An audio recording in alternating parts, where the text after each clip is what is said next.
Hey, Diana, did you know that being successful is simple? Mark, that's the dumbest thing you've ever said. Ladies and gentlemen, jurists and just curious, welcome to the Successful Barrister Podcast. Here you'll learn about marketing, management, and life skills for lawyers that probably won't get you disbarred. Hosted by Marc Whitehead, a seasoned lawyer who remembers when fax machines were cutting edge, and Diana Berry, attorney, COO, and the brains behind the scenes. Together, they are the legal world's most dynamic duo since statutes met regulations. So if you're looking to build a practice, not a prison, you're in the right place. Welcome to the Successful Barrister, where legal legends are made. And welcome to the Successful Barrister Podcast, the podcast for lawyers about marketing, management, and life skills that probably won't get you disbarred. I'm Marc Whitehead, your host, here alongside my number two, my COO, my right hand, Diana Berry. Hey, Diana, what's going on? Hey, Mark. It's cold. It's cold. Everybody's sitting there shivering. It's gotten into the 30s in Houston, Texas, and everybody just loses their mind when it gets into the 30s. Yep, even without the snow and the ice, it's still just too cold for us. Yeah, I know. It kind of makes me want to puke when I hear people complain about it. Oh my I'm not God. complaining, I'm commenting. I am really also very excited about today's podcast. Okay, so today we're going to do slightly different as opposed to Diana has been complaining lately that, Mark, we keep doing book reports. That was a complaint, not a That comment. was a That was a complaint. legitimate complaint. No book report today, although I think our format of reviewing books and using them as a theme for discussion is a good format. Today we're going to go to something very basic, which our topic today is Mark's top 10 list of things that made me successful. Now these are my own personal opinions, and other people's opinions could differ. People could differ on whether they think I'm successful or not.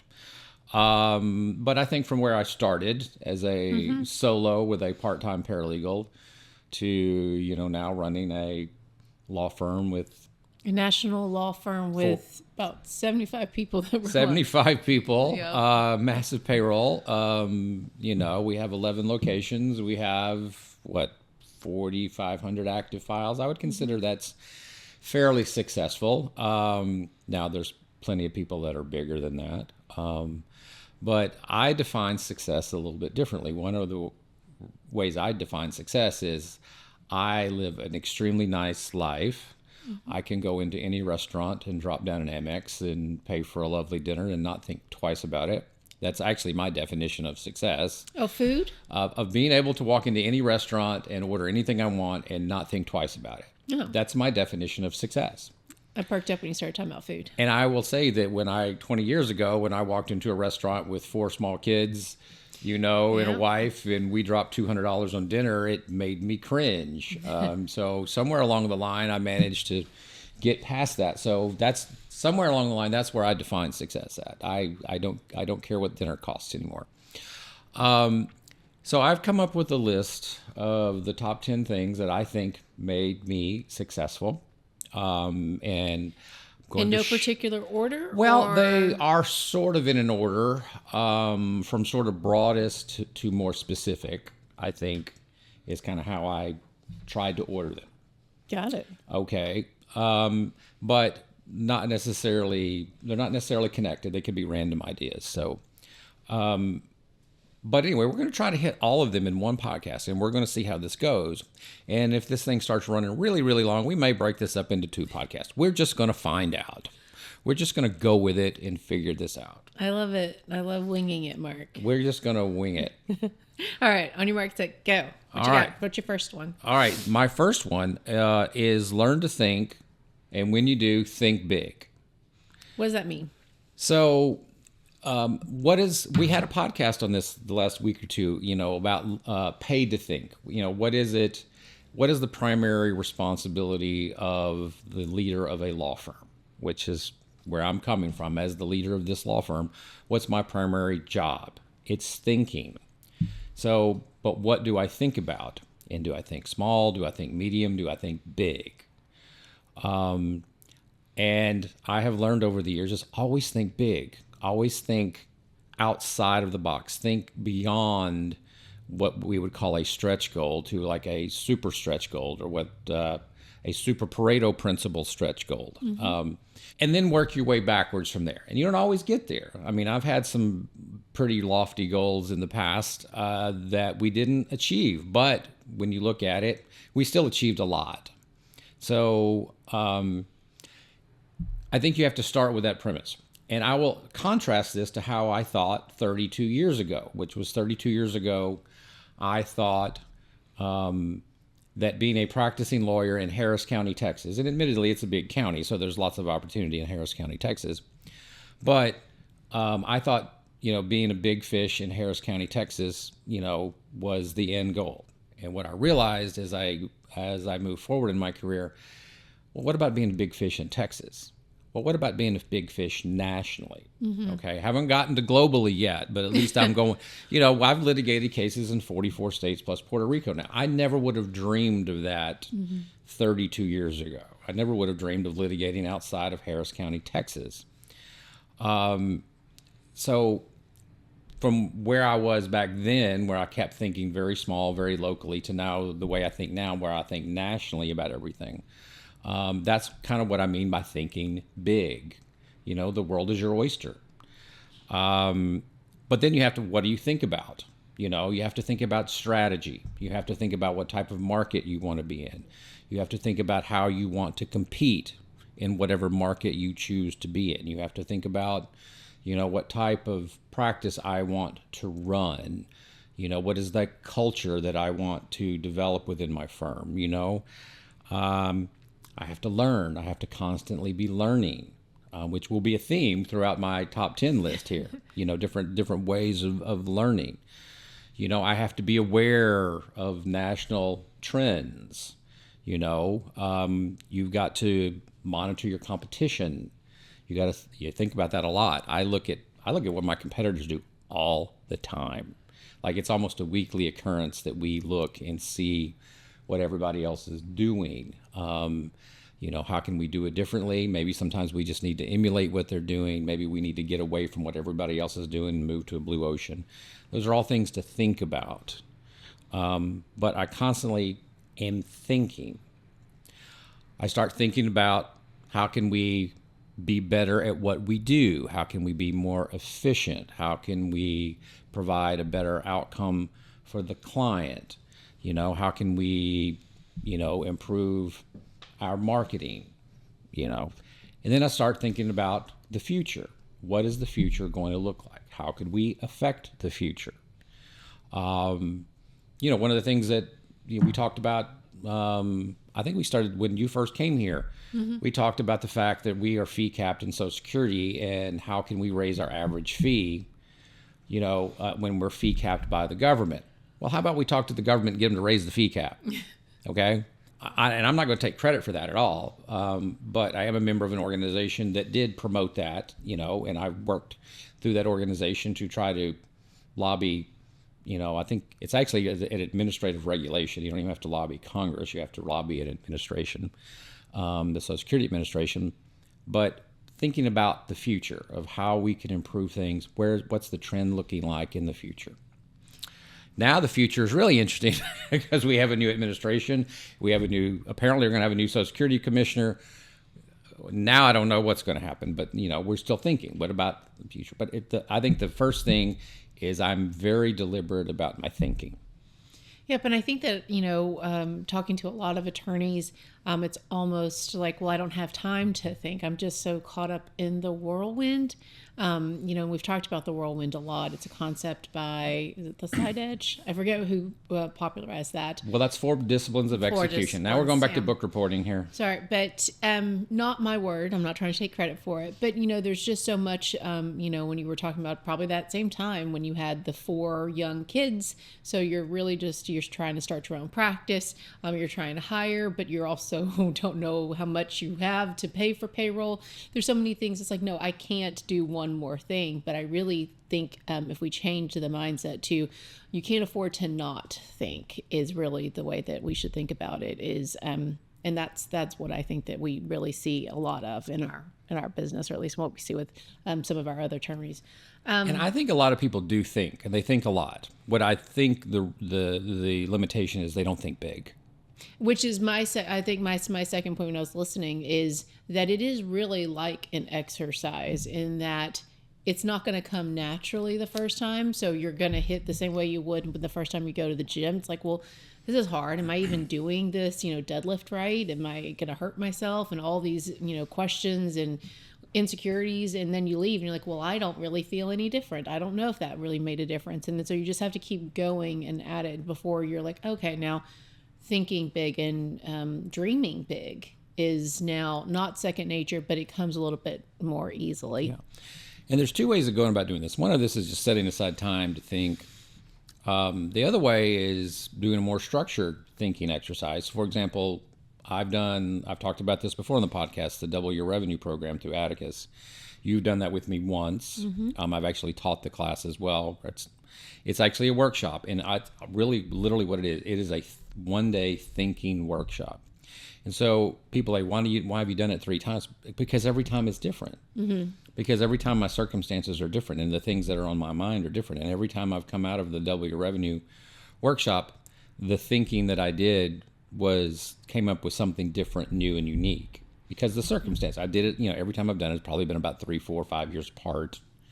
And so my circumstances are different. And so what's on my mind, So I always come up with something new and fresh. I could probably do that program once a year and always come up with fresh. Oh, well, that's a good idea to do that consistently, or do something consistent. Yeah. Like my think time is very structured. I do the same thing at the first start of every quarter, and then every think time has the same type. I review my great life. I review our business plan. I review our quarterly goals for me, and making sure I'm pushing everything ahead. And my family ahead, just making sure everything personally and professionally is moving forward. What do you have for your second? Number 2 is learn from other successful lawyers. Okay, why reinvent the wheel? And I think that's where a lot of people get bogged down, particularly when they're starting out into practice, is they just constantly are trying to reinvent the wheel. And I know I did. And probably for the first 10 years, I was just sitting there grinding away, reinventing the wheel, just thinking I could outwork everybody else. And it just, after a while, I started realizing, and the first person who mentioned this to me was Jim Perdue Sr., who is a very well-known, respected trial lawyer here in Houston, Texas, and also teaches at the University of Houston, I believe. I'm not sure if he still teaches, but he did for a while. And he told me about this concept where he would get together with other lawyers from around the country, and they would visit each other's law firms. And I thought that was just sort of a strange thing. But he goes, we would visit each other's law firms, see how everybody ran their businesses, and learn from each other. And I'm like, that's strange. And then I got introduced to the book by Napoleon Hill. Was it Think and Grow Big? I'm blanking on the name. I don't know that one. All right. It's a Napoleon Hill book. It'll come to me. I'll repeat it after I can look it up in the break. But it mentioned he had interviewed a bunch of successful people like the Rockefellers and the Vanderbilts and so forth. And one of the things that he came up with was the concept of the mastermind, which... And looking backwards, like, oh, that's what Jim Perdue was doing. He had a mastermind. He just didn't call it that. Yeah. But a mastermind is when a group of like-minded business people get together and they share their best ideas. Okay, that's a formal way of doing it. But all of a sudden it clicked into my head, oh, that's actually a thing. And how can we actually do this? Well, you can do it informally. So the informal way is to start getting involved with groups of successful lawyers. I mean, we started getting involved with, from the very beginning, Texas Trial Lawyers Association, Houston Trial Lawyers. But then we took it a step further, started going to AAJ, which is our National Trial Lawyer Group. We started going to NOSCR, which is our National Social Security Group. We started going to NOVA, which is the National Organization of Veterans Advocates. We started going to these groups and started hanging around with like-minded people and start learning from like-minded people. Then I took it a step further than that. I was at a Litify our LitiQuest conference here in Houston, and John Morgan, the biggest plaintiff's lawyer in the country, happened to be there, and he was a speaker, and I happened to be sitting on the front row. And of course, I had my name tag that said Mark on it, real big. And so John, what I learned is that John picks out one person when he's speaking to talk directly to that one person. So he picked out me, and he started talking, hey, Mark, and he was giving his presentation, but kept addressing me directly. And I'm like, holy crap, this person doesn't even know me. And I'm, relative to John Morgan, I'm small fry. So I went up and talked to him afterwards, and he goes, hey, Mark, you should come to Orlando and visit us, and I'll show you around how we do things. And what I found out later is he makes that offer a lot, and rarely do people take him up on it. Well, I took him up on it, and I flew myself, I flew my marketing director, and I flew, I think, either one or two of my attorneys. We all flew to Orlando for the day to check out John Morgan's shop. Wow. Now, John didn't give us the tour. He was busy, but he had one of his lieutenants, and we spent the entire day at Morgan & Morgan in Orlando and looked at their operations. We looked at how they set up their software. We're using the same software, Litify software. We looked at a lot of things and just blew my mind how they had things structured. And we came back and totally restructured how we had things set up based off of what he did. We did it again. Now, I didn't go on this trip. You went on this trip. Yeah, still one of my favorites, I think, of all time. We were fortunate enough to get the same invitation from Pond Lahaki, which is a law firm it was in Philadelphia. Mm-hmm. And they have a similar practice to ours, although I think it's on a much larger scale. It is. Because they actually have a PI wing as well and a workers' comp wing, which in Texas we don't get to do. You went with a couple of lawyers. I did. And y'all spent the day, and they did the same thing. They showed you how they ran their operations. Absolutely. Tell me what you learned. All the things. I'm still, and thinking about it, I still go back to my notes from that trip when I'm like, okay, what am I doing next? And are we doing this correctly? Or if I remember that we have this little problem and like, how do I solve it? And Litify, because they use the two of the same platforms that we do, that we've mentioned here on the podcast. Litify is our case management software, and Case Status, which is our client portal or client messaging app. And so, when I have little things like, golly, I wish it worked better, I go back to my notes, and, still one of my favorite things, I've mentioned before, you take me to a lot of these conferences. I go to AJ, I go to the Atticus coaching, I go to PILMA, and I'm very grateful for the investment that you make in me. That one day trip that you were like, okay, well, fine, go, but I don't really know what you're going to learn. Still learning from it, still taking things from that one trip. Okay. So learn from other successful lawyers. All right. The third one we're going to do, we're going to fit one more in before we go to the break. Read a lot of books. Mm-hmm. I am constantly reading. Hence, the format of this podcast tends to revolve around books that I have read or you have read. So are these your favorite books, Mark? So I have a list of some of my favorites. I have a list of my 30 favorite books that I email to people because people ask me. Can't cover all 30 of them here, so I kind of think I picked out about 8 or 10 that I'll just rattle off real quickly. But so the whole purpose, most of the books that I read are not about the profession of law or legal. I mean, they are just basic business books. And I think that lawyers can learn so much by looking outside of the legal industry, because quite frankly, as a whole, the legal industry is run very poorly relative to other industries. Yes. We are way behind the times. Everything we do is like 20 years behind the times. So I think it's good to look outside of law, although it goes kind of against what I just said. But in terms of legal books, I don't find a lot of them that useful, although there are a couple. So my favorite one, and we've talked about this endlessly, is Traction by Gino Wickman. A lot of his concepts are based off of E-Myth Revisited by Michael Gerber, who is based off of 7 Habits of Highly Effective People by Stephen Covey. These are like kind of the top 3 books that just lay the foundation out for basically running a successful practice, running a successful life, quite frankly. Drilling down a little bit further, I love The 4 Disciplines of Execution, which we've talked about. It's actually how once you come up with these grand plans, you got to figure out how to execute, or else it's just kind of a pipe dream. Yeah. Legal book, You Can't Teach Hungry by John Morgan. I will give a shout out to John Morgan, since we just talked about him a minute ago and how nice he was to me. It's a good read. It's an easy read, and you have to dig into it a little bit to get some nuggets out of it, but I still think it's very worthy of reading. He had a sequel to that. I think it's You Can't Teach. I can't remember what the last one was. He wrote a second one. These are two we're going to have to look up in the break and tell everybody. Good to Great by Jim Collins. We've talked about that one. I'll throw this one out.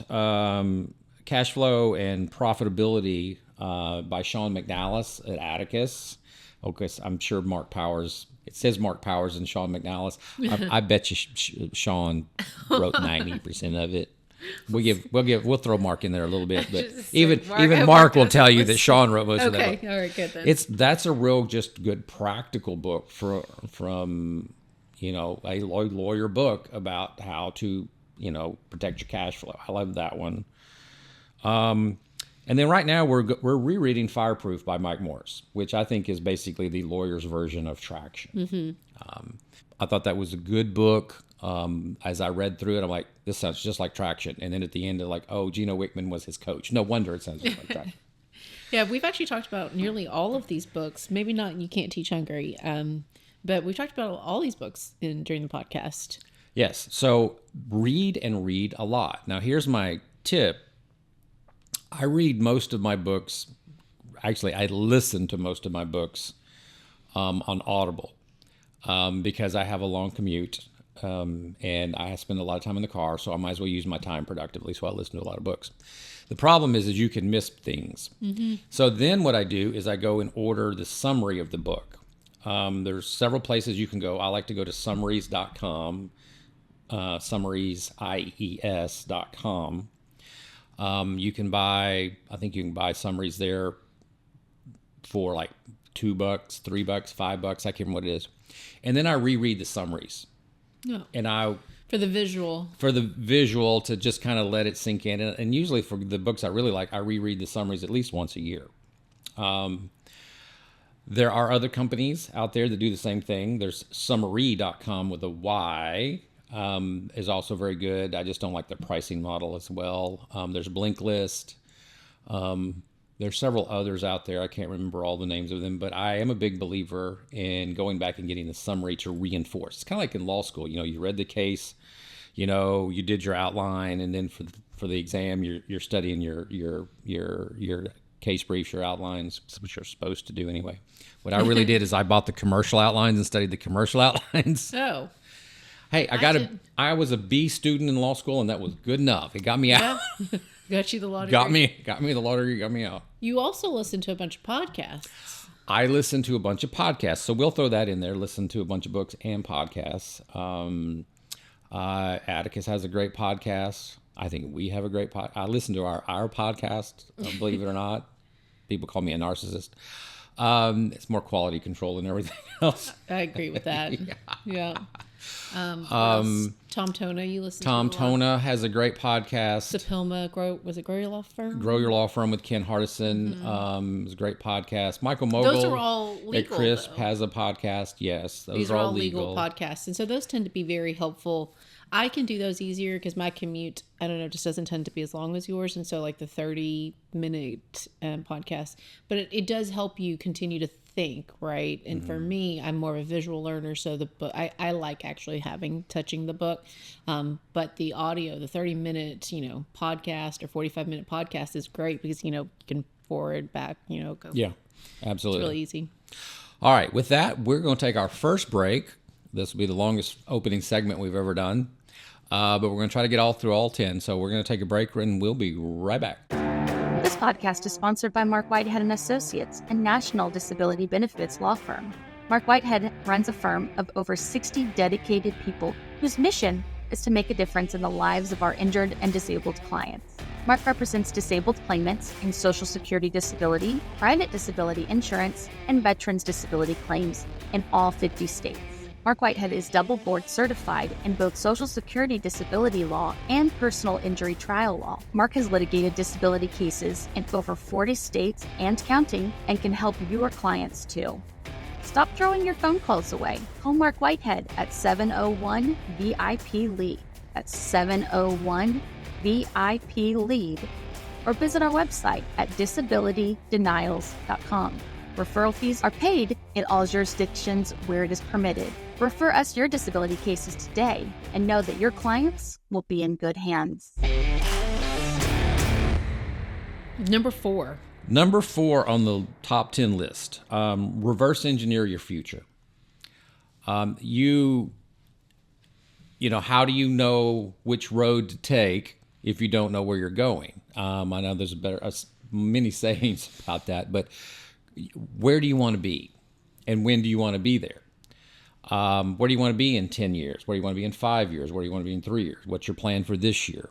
So you kind of start big and work your way backwards and reverse engineer. The best tool that I've ever used for this is the Atticus tool called My Great Life. And the way it starts, it's just got multiple columns, and you start in the left-hand column, and it's what do you want your lifetime legacy to be? Mm-hmm. You know, what do you want written on your tombstone? And, you know, mine is pretty simple. I want to be known as a great husband, a great father, a great friend, and a great lawyer. It's real simple. What do I want my life to look like? You know, and then I work backwards from there. All right, where do you want to be in 10 years from now? You know, in terms of both professionally and personally. You know, in 10 years, I want to have traveled the world. I want to develop a law firm that doesn't need me, you know, to function. I want to develop a law firm that, you know, I think we put the number at 8,000 cases. We want to be able to have the capacity to handle 8,000 open files at a time. Well, all right, so how do you reverse engineer from that? Well, where do I need to be in 5 years? You know, where do I need to be in 3 years? Where do I need to be next year? And then where do I need to be in 90 days? So forth and so forth. You just figure out where you want to be in the future, and then you reverse engineer it. I already mentioned the Double Your Revenue Workshop, which is sort of the same thing. It's more short-termish. I would say it's more where do you want to be in 12 months? But it does the same. It's the same process. Is where do you want to be? Now work backwards from that point and reverse engineer it. I love the My Great Life part where you have to write your age. Like, so after you figured out your lifetime legacy, then into your 10-year, you know, plan, 5-year, at the top of each of those year columns, you're writing your age, and then your spouse's age, your partner's age, and then the age of each of your children at that time. It really makes you think, oh, well, I will be, you know, how old will you be? In 10 years, I'll be 68 years old. And it really makes you really get crystal clear about which parts of the world do I want to have seen before I'm 68, because there are some things, you know, like Machu Picchu. Do you want to get to the top? And if so, like, you might have to do that before. Right. In a certain, so it helps you. I might need to do that before I hit 60. Yeah, exactly. You know, my knees, I may need to build that one in. So it makes you really get crystal clear in how old will your children be, and those types of things. That I thought was really unique about the way they built the My Great Life exercise. So we also do the same thing using the EOS, the Entrepreneurial Operating System, which we now implement within the firm. Mm-hmm. And of course, now they go out 5 years. So in the EOS system, you start looking at where you want to be in 5 years, then 3 years, then 1 year. But they call it the Vision Traction Organizer. Right. The VTO. Right. But it's all about envisioning your future and then working backwards from that point. And how do I get there? And, you know, if you don't have a vision, you know, what direction do you have in life? You're just muddling day to day. And I think it becomes real easy to kind of lose yourself again in the whirlwind. But, you know, so many people, I think so many of maybe our listeners that started out or have their own practice, it's like, no, well, I set out to be a lawyer. I didn't set out to be a business owner. And in between then you end up with some, you know, just you have to give and take a little bit, your personal life and the things. So you get crystal clear about where you want to be so that you don't get, you know, caught up with life and down the road without having seen Machu Picchu. I know. Yeah. The So knees aren't getting any younger. I'm just telling you right now. They're not getting any younger. what's number 5, Mark? So number 5, I wrote, become the CEO of your firm, not the technician. So now this harkens back to E-Myth Revisited by Michael Gerber. And Michael is a big advocate, preaches the concept of developing processes and systems, and then hiring good people to run your processes and systems. And quite frankly, stop being the technician within your firm. So in our world, in the legal world, the technician means being the lawyer handling the day-to-day minutia of the cases. Mm-hmm. Okay? So I've said this before on the podcast, I don't handle cases anymore. I don't have a docket of cases. My lawyers run all the cases. My job is the 3 M's, as I put it. My job is to market the firm, to manage the firm, and to mentor my people, particularly my lawyers, because that's my claim to fame. As I am a board certified trial lawyer. I've tried a lot of cases in my lifetime. So my job is to mentor them, to teach them what I know. But what I have stopped doing is I've stopped doing the trial work, quite frankly. And it had to be a mind shift. Quite frankly, I had to swallow a little bit of my ego, because I was, Mr. Hotshot. I was a board certified trial lawyer, and I tried the cases, and, I went and got jury verdicts, or I went and, handled hearings and all of this stuff, and I did the depositions and I did the mediations. And what happened is I became a massive, massive choke point. And the organization could not grow if everything had to be funneled through me, if I had to be the chief technician. And what I realized is that I had to get out of that role to be able to grow the law firm. And it's, quite frankly, it's as long as you set up good processes, set up good systems, and hire good people, have good management practices, you don't have to be the technician in your law firm. And we all started out that way. But that's what we were trained to do. We went to law school to be technicians. Law school did not teach us anything about how to run a practice, how to run a business, how to be the CEO of our law firm. But it's a mindset shift. And I had to eat some ego, because there's still plenty of lawyers out there that have that, Mark, what do you mean you're calling yourself a trial lawyer? You don't try cases anymore. I'm like, well, I know. And I readily admit that. I will, quote unquote, say I am retired from the technical part of the law. I no longer try cases. And, unless I come out of retirement, probably never will try another case. And that takes a mindset shift. It's so much a part of your identity. It becomes, absolutely, it's part of your identity. Lawyers have massive egos. I have an ego. You don't say, Mark. To put that part of your career behind you and put that to rest so you can move on, quite frankly, to bigger, better things is a hard thing to do, from a mental perspective. But once I realized that was best for the overall organization, best for the firm, best for me personally, once I made that shift in my head, and it was about 5 years ago that I made it, quite right before the pandemic, quite frankly, our revenues or profits have skyrocketed because I've built all of these profit centers through my other lawyers, and I've focused on running the business. Yeah, so what do you tell a listener that's like, but I like law more than I like running my law firm? I like being the technician. I don't want to run my law firm. You like it, Mark. So yeah, this makes sense. Right. It's absolutely. So there's nothing wrong with that. If that's what floats your boat, then that's what you need to do. Then you need to hire somebody to run your law firm. Exactly. You can't do both. You can't be the choke point, like you said. Right. If you want to be the chief technician, if you want to be the star trial lawyer, I'm okay with that. That's not wrong. What I'm going to say is you just simply don't have the capacity to market and manage your firm, and you may not have the capacity to fully mentor your people. You need to hire people to do that, or you need to partner with people who can do that. Yeah, other law firms that we know of have like a true CEO that would do the same 3Ms that you talk about, or a COO to do the things that I do, and they just get to be the named partner, and that's okay too. Right, So that's okay. find your passion. Howard Nations is in his 80s, and he's still trying cases, and he loves it. And I would never tell Howard he's doing it wrong. Right. You're not doing it wrong. Just I'm sure Howard has got somebody behind the scenes running the shop for him. What's your number 6? Number 6, Strategy. we're getting in a little bit more specific here. Create a sales department.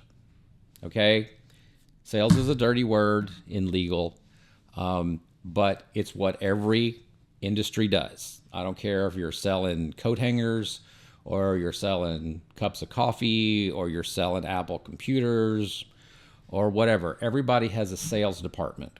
You have to sell what you're doing. What does that mean in legal? Well, we have come up with a different word for it to sort of sanitize the dirty word of sales, and we call it intake. So we have our intake department. The way it used to work is that I or the other attorneys would screen all the cases, and we would sign up all the cases. We would meet with the clients and sign up the cases. A horribly inefficient use of attorney time, because number one, we don't want to do it really. Clients are a little intimidated by us. It's just, it can be done by other people, And probably better. Okay, so then we shifted over to the paralegals to do it instead. Okay, even worse idea, because they're overworked to begin with. They don't want to do it, so they're not going to do a great job at it. And quite frankly, if they're really overworked, they're going to start turning down good cases, because if they keep accepting cases, it's just more work they got to do. Yeah. So they're going to start turning down cases.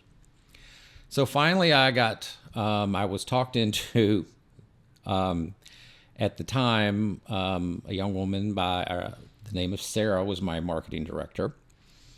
And Sarah convinced me to hire her mother, who had retired, to come in and be a full-time intake manager, to basically come in and do the intake signups for our firm. And I did, and I hired her, and it totally changed things. A little sad. She developed cancer and passed away a few years after that, but she was the start of that, and she's the one that started the intake department at Marc Whitehead and Associates. And so what we did is, we start off with 1, and then you got 2, and then you got 3, and so forth. And as you grow and grow and grow, but my intake specialists, are trained very simply. And here's how they're trained. If a case comes in, they screen it, and they put it into 1 of 3 buckets: a green bucket, a yellow bucket, or a red bucket.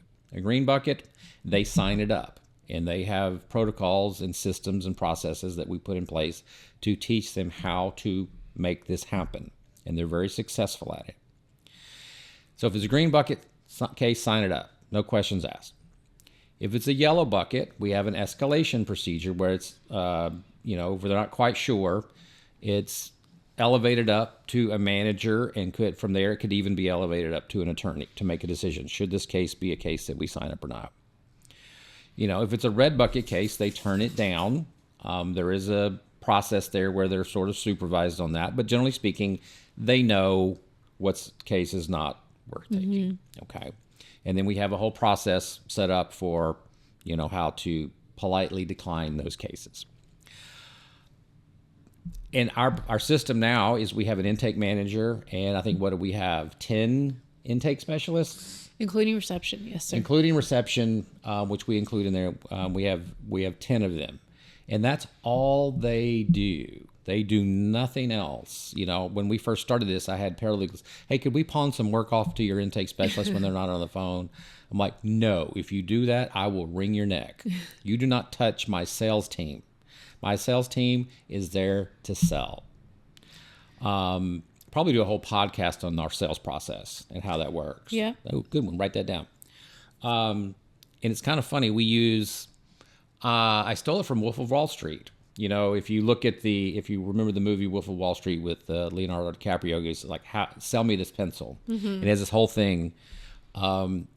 He actually, the actual Wolf of Wall Street, who I'm blanking on his name at the moment, wrote a book called, and I can't remember what the book was called, but he was pitching what he called the straight line selling method, which was the whole sell me a pencil thing. I took a lot of elements from that book in creating our process, our sign-up process. And quite frankly, we're a contingency fee law firm. So all we're asking is the client to sign on the dotted line, which is a fairly easy sell. So the hard part is screening and making sure that we want the case. Convincing them to sign on the dotted line is actually not that hard, because I'm not asking them to write a check. Now, if you're asking them to write a check, that's probably a different process, maybe a different level of salesperson. But I still think it can be done. I still think I have friends that do estate planning law that do that. They don't involve the attorney in the sales process at all. They have people that do it for them. Any more questions about that one? Well, yeah, so I think that very broadly speaking, it's not just create a sales department, but be in control of your own destiny. You spend so much money on marketing and getting these leads in the first place. Don't use an outsourced company. Oh my God, that's awful. As your primary line of defense for these leads. I'm sure it's a good supplement for some people, especially if you just can't find the talent that you need. But just keep it in-house so that you are controlling how your money is best utilized. So many lawyers waste their leads by not having a good sales process. Do not spend $1 on marketing until you have your sales process locked down tight. And in-house. What's number 7, Mark? Specialization. Focusing in on a profitable niche and figuring out what that is.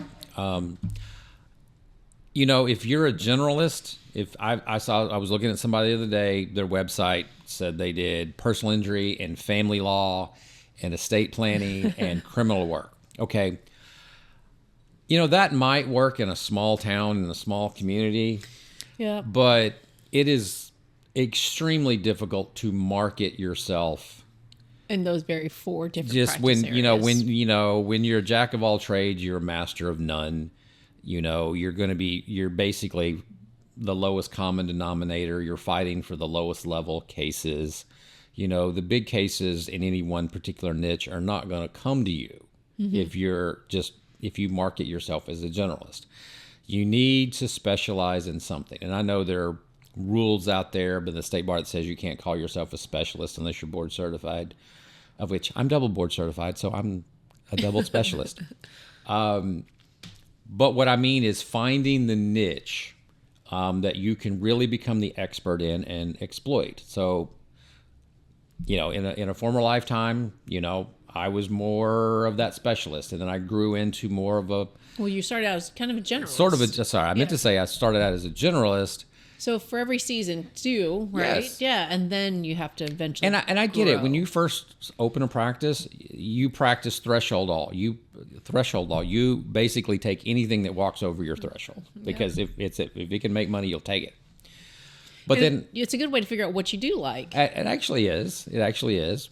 But once you kind of figure out what your niche is, what you like, what you can do and make a good profit at, you're going to make more money when you start to specialize in that, because number one, it's easier to market yourself. It's easier to become the expert in the field.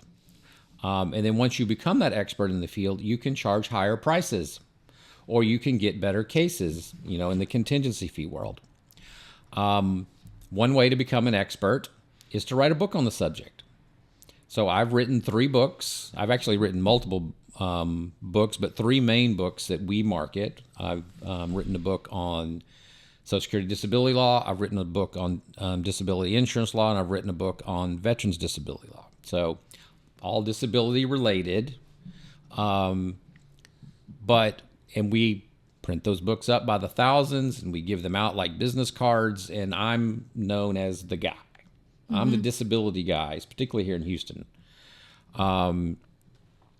But once you write the book on the subject and you get that book out there, you by default have sort of become the expert.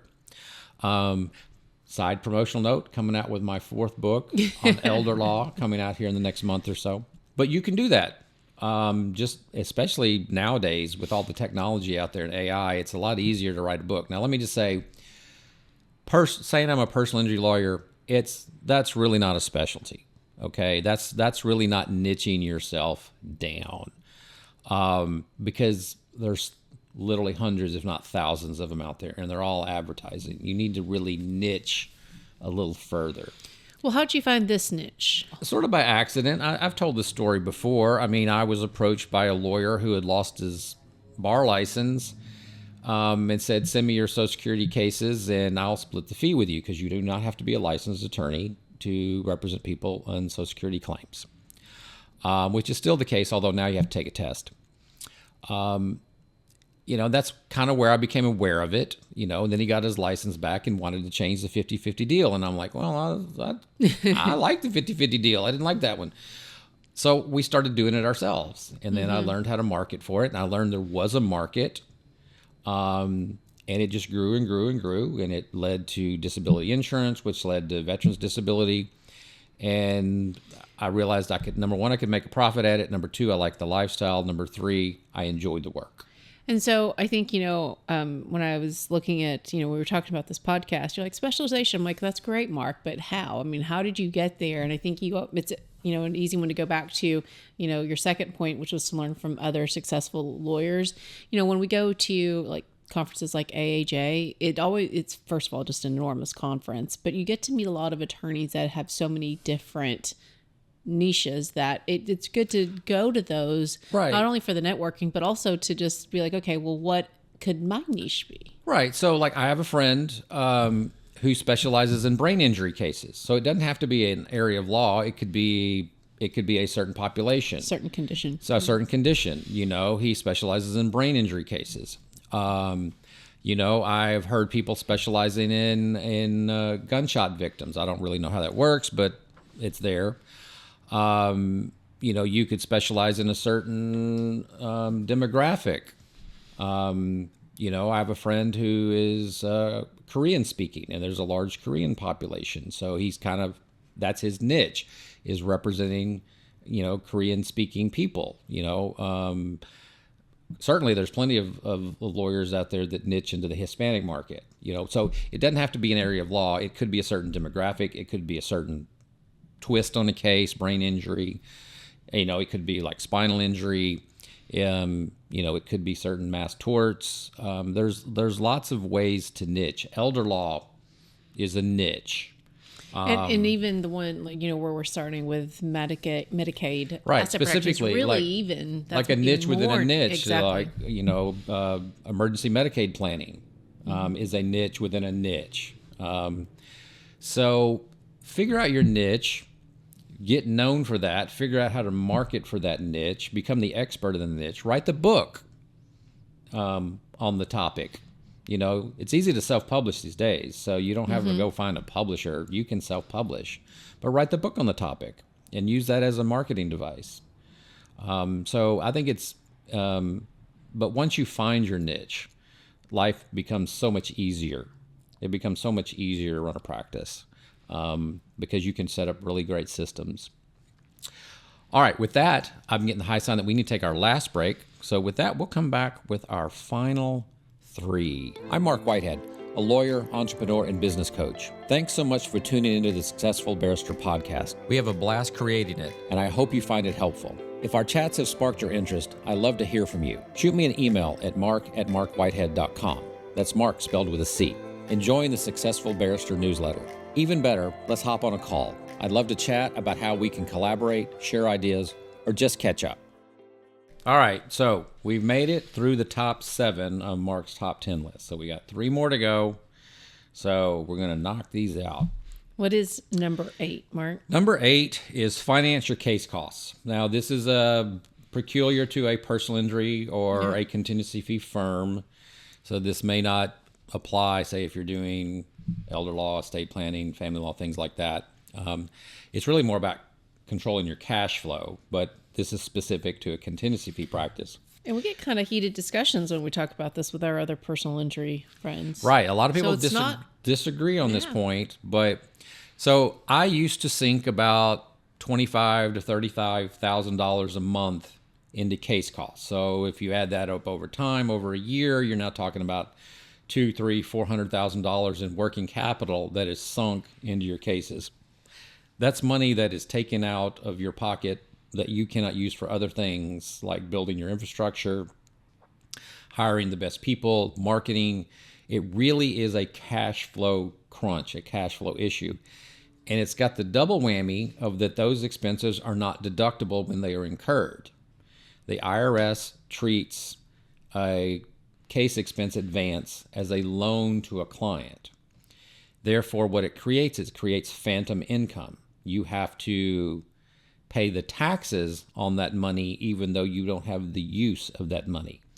So if you advance $10,000 on a case to hire an expert, which would be very common in the personal injury world, or if you advance, $1,000 to get your medical records on a particular case, very common, in a contingency fee world, you're always advancing case costs, $400 filing fees, all of this stuff.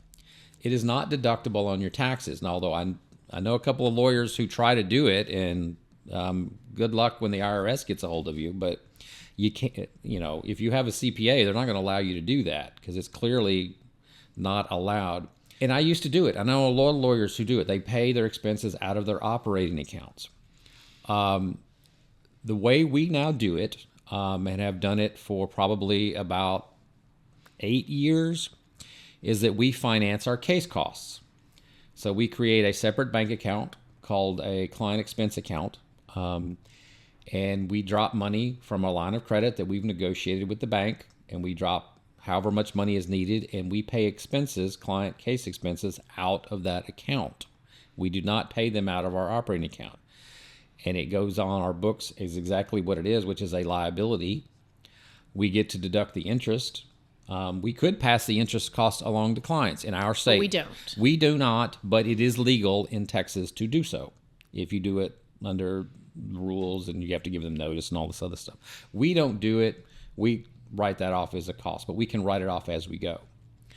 And then when the case settles, the money is reimbursed back into a client expense account and then reimbursed, then the line of credit is paid off accordingly. It's a little bit of a hassle. It's really big accounting hassle. It's an accounting thing. You have to set up a good system to do it. Because you're dealing with 3 bank accounts now. Right. You're dealing with a couple of bank accounts. But the point is that it freed up, think about freeing up $30,000 a month. In cash. In cash. And I have now an extra $30,000 a month that I have in cash that I used to invest in my cases that I don't have to do anymore. And it makes a lot more sense for the bulk of our cases. We have so many cases. Right. If you don't have this many cases, it make more sense. Well, it depends on how it affects your cash flow. But if it's like it was at least 10, 15, 20% of our cash flow, that's a huge, huge number. Now, there are other ways you can do this. Esquire Bank, we use Esquire Bank. They have a program. Well, they will actually do the accounting for you.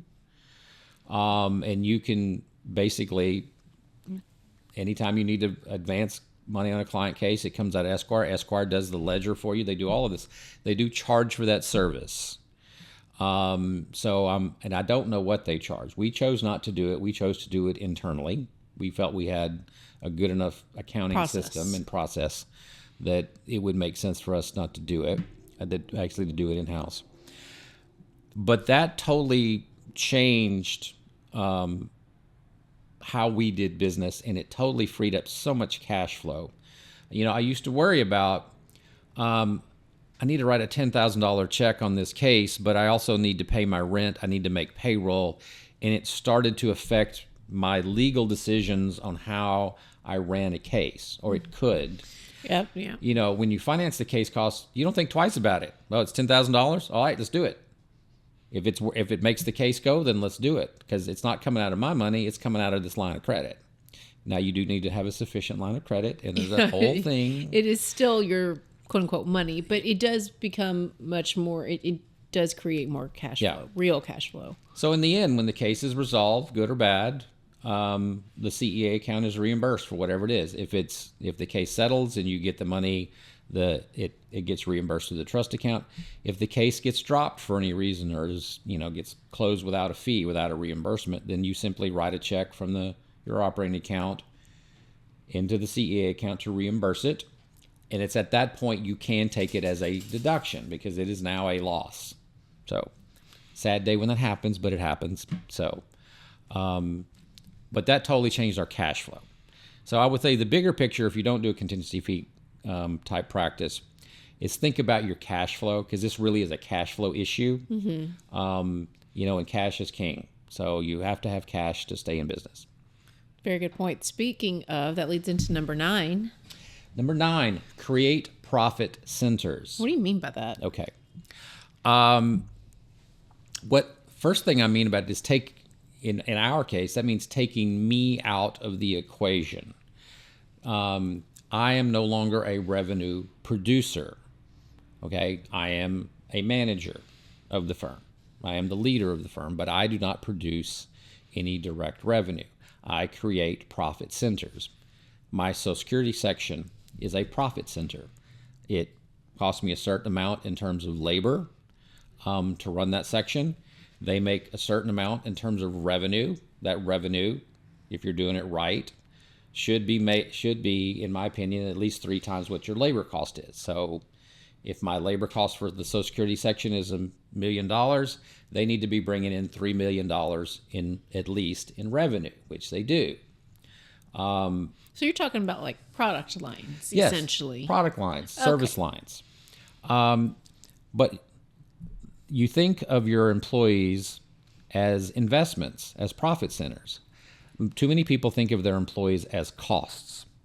No, every time you hire somebody and pay them a salary should be a good thing, because that means you're going to make more money. If you're doing it right and creating profit centers, or we call them business units, sections, whatever. But you're creating these little units that bring in a lot more money than they cost. So they're an investment when you build these profit centers. So we have 4 profit centers, soon to be 5. Like personal injury, just to make sure I understand your concept, for like a true personal injury firm, like, some of our ad cousins, like, would this be like their pre-lit versus their lit departments? Could be, absolutely. Okay. So your pre-lit department would be a profit center. Your lit department would be a profit center.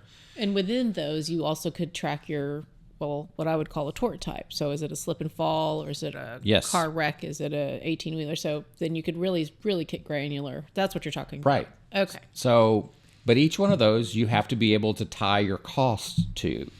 So we know what our labor costs are for, say, our Social Security department. And we can also tie other costs to that. We know what the marketing costs for that profit center are. We know what it costs what their burden is for the intake department. If you want to get really granular, you can divide out your administrative people and their cost to each center if you wanted to. I don't do that. I don't go that granular with it. But my big one is labor to revenue. Yeah, especially for, for our particular practice area. Right. We always look at the 3-to-1 number. Mm-hmm. How much did it cost to run this section versus what was the labor costs? The directly attributable labor cost to that section. And 3-to-1 is always the number we're looking for. 4-to-1 is better. 5-to-1 is fantastic. I haven't got there yet, but the point is you have to view your employees as an investment, not as a cost. And every employee should be making you money somehow, should be making you a profit. And I'm a lawyer, so I'm not going to try and do math, but we've email one of us listeners if you want to know how we do it, because we now also attribute some of our intake leads to our 3-to-1 and all the things. So we attribute the intake department and we allocate their costs across the different practice areas based on leads. The percentage of leads facilitated, which we have all this knowable data. So because that is a cost. It is a cost of that department. The intake department has to be shared equitably across the departments, because that is a big part of their labor. And that was a shift we made in the last couple of years that in calculating our 3-to-1. Yeah. All right. We got to number 10, Mark. The big one, the last one, and I credit Jonathan Harris, my friend Jonathan Harris, is great attorney here in Houston, was in the mastermind with us last year at Pilma. And he started referring me over LTD cases. This was back in the aughts, 06, 07, 08. I call them the aughts.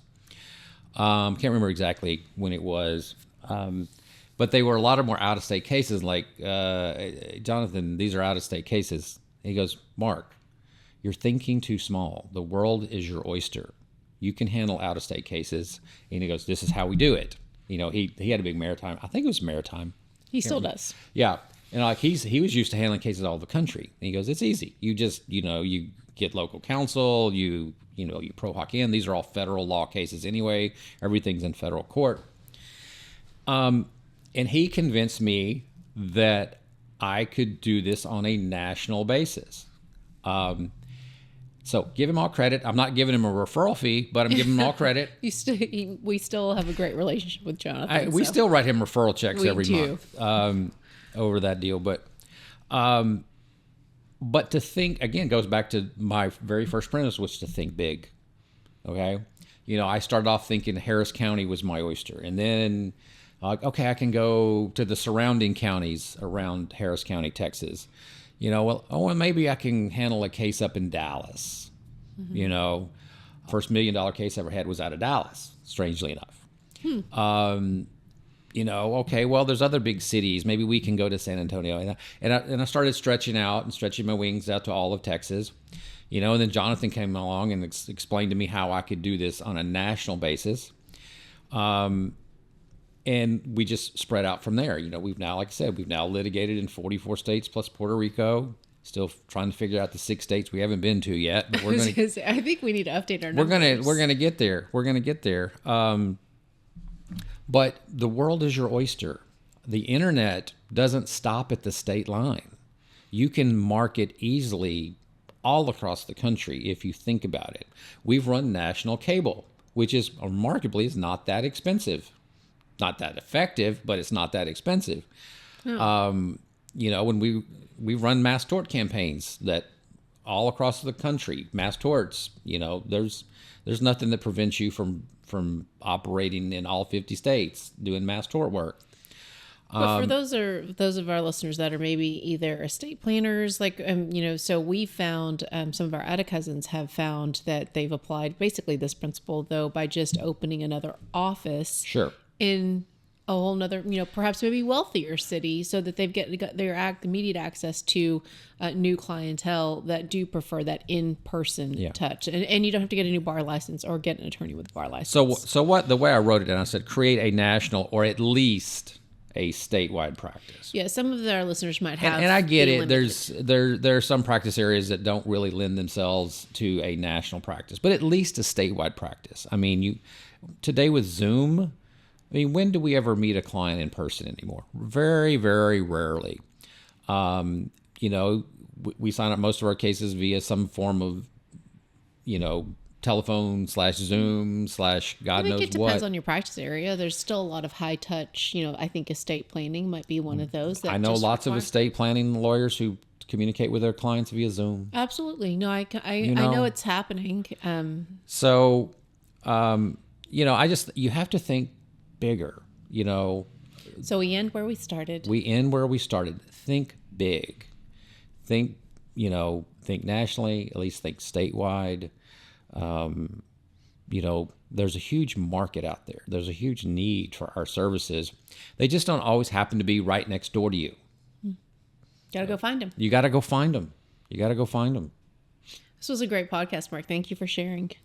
All right, with that, we are probably way past time, but we are going to put this into one podcast, I think. But we're giving the high sign that we really, really got to get out of here. Lunch is coming. We're hungry. So I want to thank everybody for listening to the Successful Barrister Podcast, where legal legends are made. I'm Mark. And I'm Diana. And together we're the dynamic duo of law. Remember to rate and review us. And if you've enjoyed this podcast, tell your friends. Visit us at successfulbarrister.com. And visit our sponsor, Marc Whitehead and Associates, as we've said repeatedly over this podcast, a national disability law firm, at disabilitydenials.com. And I'm making a special point to tell everybody, remember, review us. Go give us a 5-star review. We really, really appreciate it.